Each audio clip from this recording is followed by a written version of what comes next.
Don't use ProtonMail is what I've said in a handful of videos.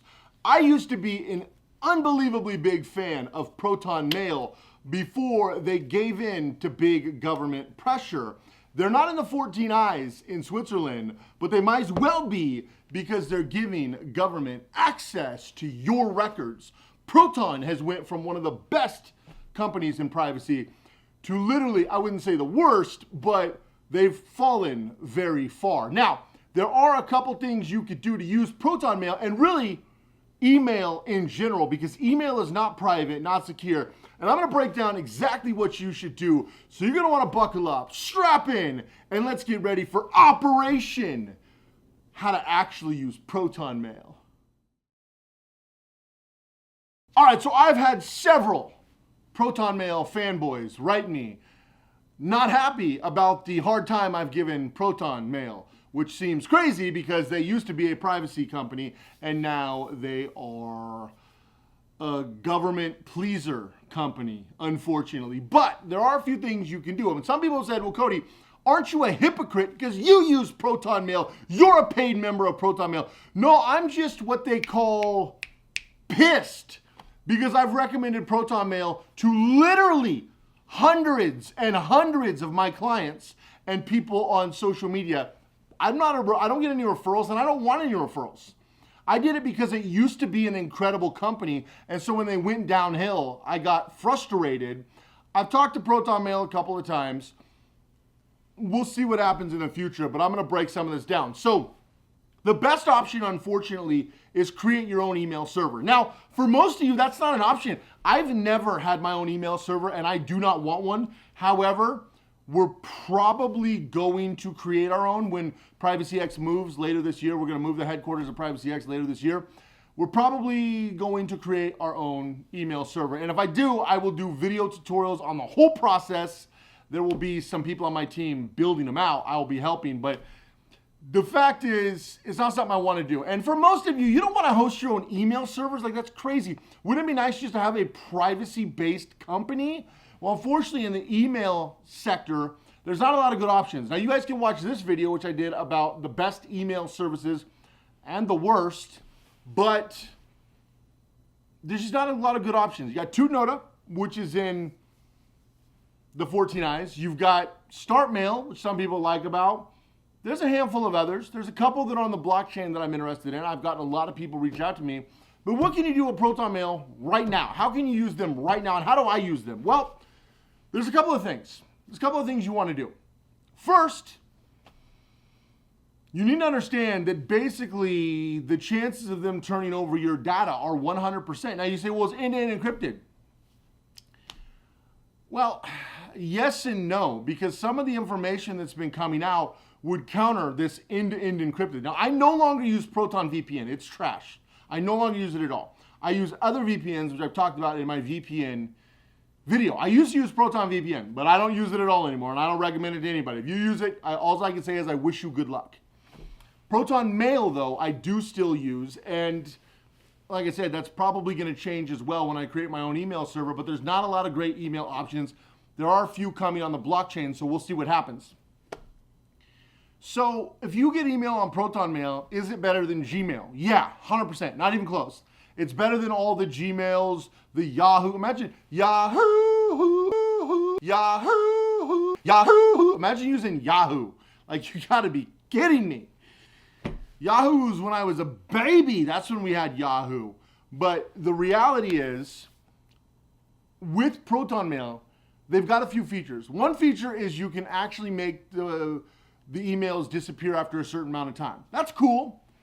It's cool that you could pull them back after a certain amount of time. But does ProtonMail, when you delete the email, actually delete the email? And do other email providers actually delete the email when you delete the email? Well, you don't know, but Gmail got caught not doing it. They would permanently delete them. You no longer had access. You couldn't even recover access if you called customer service, but they had access cached on their server farms, which, of course, they've been open about how they absolutely work with all intelligence agencies, both in the United States and abroad. But at least they're honest. ProtonMail wasn't even honest for a long time. So, in my opinion, we'll just go with that, as a used to be incredibly happy customer. But the reality of the situation is you can make some of your emails disappear. That helps, but are they really truly end-to-end encrypted? So people ask me, what can you do? Well, I would use that feature. I would use the feature to make a lot of your emails disappear. You know, the person could show up for 7 days and then the email's gone, right? That would be great. But also, do you keep emails? I can't tell you what to do, and different jurisdictions have different laws. Some jurisdictions say you need to keep emails, which is incredible. That's a different story. These clowns pretending that they control your life and they can just control every aspect of your life. Government are people, just like the rest of us. We've given them this false sense of power, but that's a different video.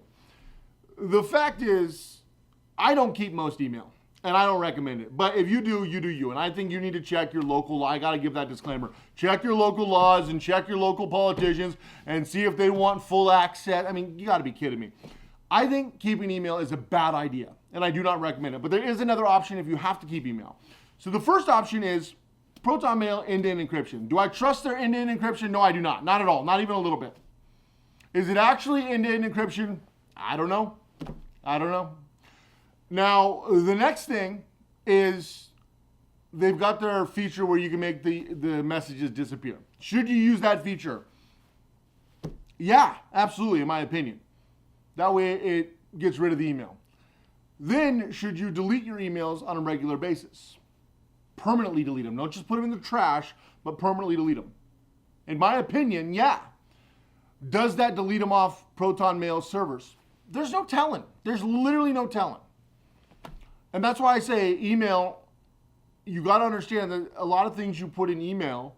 Now, this is pretty low stakes, guys. This is, and I get people ask me this all the time. Is this high stakes? Are people, like, who's after you?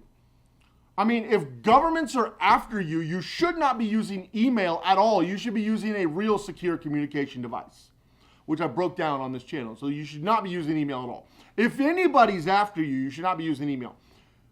Can creditors get you from ProtonMail? Probably not.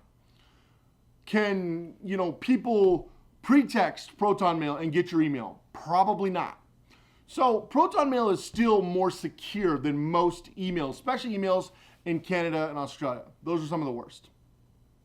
But that said, can governments get your information? Yeah, governments are the only ones who can get your information. But are governments coming after you? Hopefully not. But you don't want them to have access. Deleting your emails is vital. What's the next thing you can do? What I would recommend you do is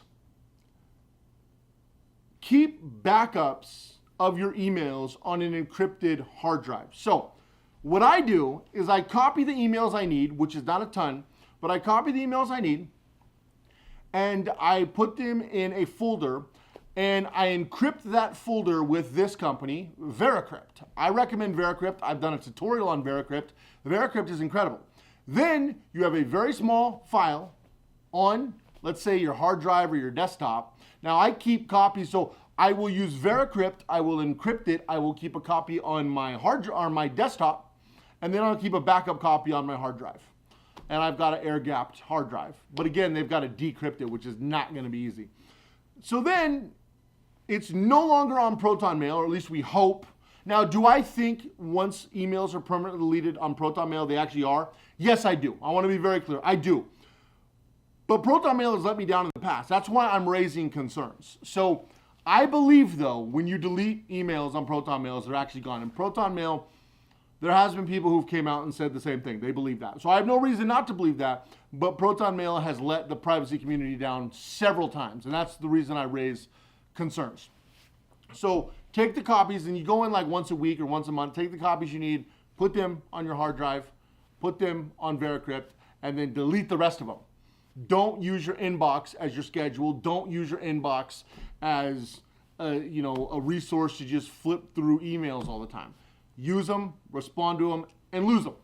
Now, contact list. Do you keep a contact list in email? No, never. My contact list is on a separate device, air-gapped and encrypted. very powerfully encrypted because I have some, yeah, it's very, my contacts, connections, and client list is extensive. So no, that's not accessible by anybody. If I die, that's gone. There's literally zero backups. I am so particular about some pieces of data that literally they'll go with me unless they float around for hundreds of years and then computers catch up, right? Because to decrypt the strongest encryption now it would take forever. There's not enough time. If you started today, you would be long since gone before it's done, which is the good thing. The bad thing is there's no backup, but I don't care because it's all stuff that directly pertains to me running my company. So that's how I do it. That's how I take it. I keep my important emails encrypted and backed up. I keep my client list, contact list, friend list, acquaintance list, and really just my business connection list, which is a very extensive list because I've been in business at a high level for a long time. It's all encrypted. It's all on encrypted hard drives that are air gapped. So it's impossible to get into them. Also the fact they're air gapped, so you need physical access on top of that. So yeah, that's important to do. I would recommend keeping your important emails encrypted and air gapped and not keep them on anybody's hard drive, ProtonMail included, but also ProtonMail for sure, now that they're buddy-buddy with big government. So appreciate you guys checking out this video. If you haven't already, make sure you subscribe, give this video a thumbs up. Privacy is a right, and it's a right that needs to be protected. If you don't protect it, I don't protect it. You can bet the big governments won't. We're in the fight. I know you're in the fight because we are going to take our freedom back from these governments. We're all going ghost to get the most out of our lives. Have an amazing day, guys. Subscribe, and give this video a thumbs up. I'll see you in the next video.